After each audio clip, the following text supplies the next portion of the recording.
મિત્રો जय श्री कृष्ण जय माताजी। स्वागत है तमारू मारा नवा व्लॉग में। आज मेला में जवानुं हतुं तो चालो हवे जाइए मेला में।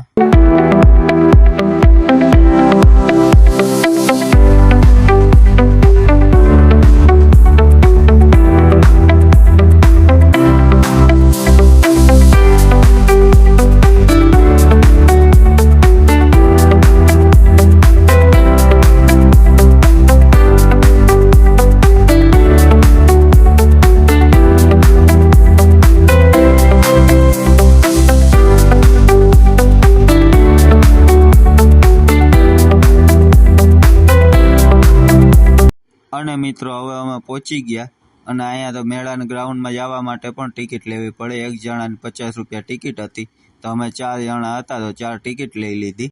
અને મિત્રો હવે અમે પહોંચી ગયા મેળા ગ્રાઉન્ડમાં, તો ચાલો હવે તમને બતાવું મેળો।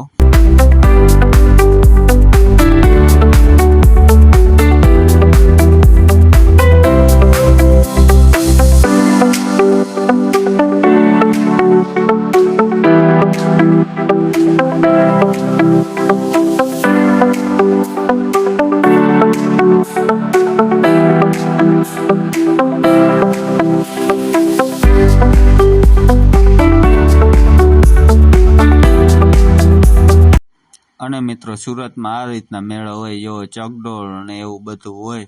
અને આ જો રવિવારે નતા ગયા, અમે આડે દિવસે ગયા હતા, એટલા માટે જો રેલગાડી ને ટોળા ને બધું તો બંધ પડ્યું છે, કેમ કે આજે આડે દિવસે માણસો ના હોય અહીંયા।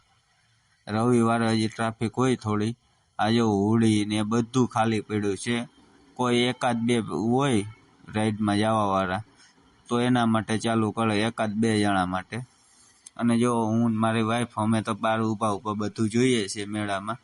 અને આ મારા ફઈના છોકરાને કંઈ રમવાનું નહોતું મળતું, ત્યાં જો નાના છોકરાને ગળે બતક લઈને રમવા માંડ્યો। અને મિત્રો હવે અમે પહોંચી ગયા રમકડાવાળાના સ્ટોલે। અમે કહીએ કે હવે રમકડા જોઈ લઈએ, અમારે લેવા જ નહોતા પણ તોય અમે તો પહોંચી ગયા જોવા માટે। અને આ જો અમારા ફઈનો છોકરો એ તો રમકડા ચેક પણ કરવા માંડ્યો। અને મિત્રો અમારી પાસે પૈસા તો જો એટલા બધી છે, એટલા માટે એટલા પૈસા હતા તો અમે એમ થયું કે હાલો 4 વ્હીલ લઈ લઈએ, તો અમે પહોંચી ગયા 4 વ્હીલ લેવા માટે। પણ 4 વ્હીલમાં ન મેળાય એવો લેવાનો, કેમ કે પૈસા હતા એ નોટું ચાલી નહીં, એટલા માટે। ત્યાં મિત્રો આ જોવો ને બધી લાઇટો બંધ કરી દીધી। અમને કહે કે બસ હવે તમે જાજુ ફરી લીધો, હવે તમે નીકળો અહીંયાથી, એમ કહેવા માટે લાઇટો બધું બંધ કરી દીધું। તો હવે અમે નીકળી ગયા અને પહોંચી ગયા પેટ્રોલ પંપે, આ જીઓના પેટ્રોલ પંપે, કે પેટ્રોલ પૂરવી લઈએ। અને મિત્રો પેટ્રોલ પૂરવી અને પછી પાછા હવે અમે નીકળી ગયા ઘરે જવા માટે।